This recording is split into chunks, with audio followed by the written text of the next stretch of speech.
So I decided to blow the whistle in January of 2023. So January 23, and they made their announcement March of 22.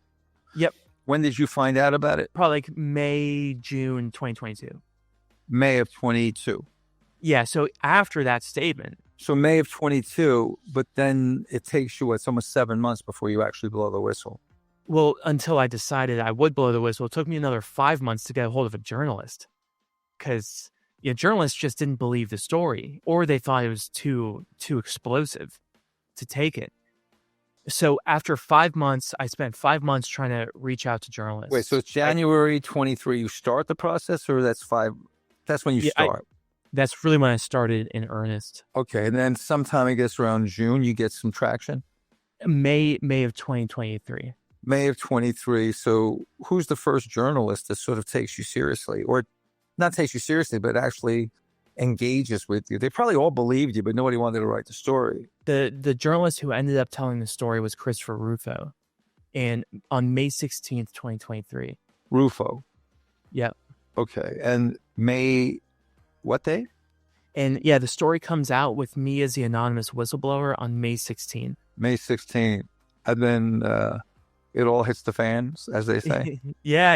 And, for me, it didn't really hit the fan because I was anonymous. Right, no one knew who I was. So he writes the story, and what happens next? Yeah, so it's like the story blows up all over the news, right? And no one knew who I was. I was just a random whistleblower.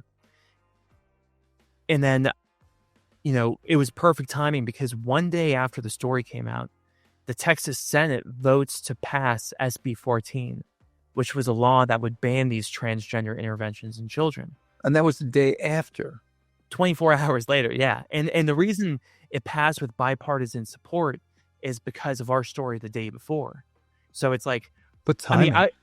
It was God. What I believe is God's providence, but like, amen. Yeah. I would argue that this is, this has always been illegal, right? But it's like that's a different topic. But yeah, so within 24 hours of our story coming out, it's codified as illegal in the state of Texas, and with bipartisan support. And then on May 19th, right, 2 days after that, that's when the Attorney General of Texas, Ken Paxton, initiates an investigation into TCH because of our story. And then on May 23rd, another whistleblower speaks out. This was a nurse who worked firsthand in the transgender clinic. And she witnessed the horror like that was going on behind the scenes.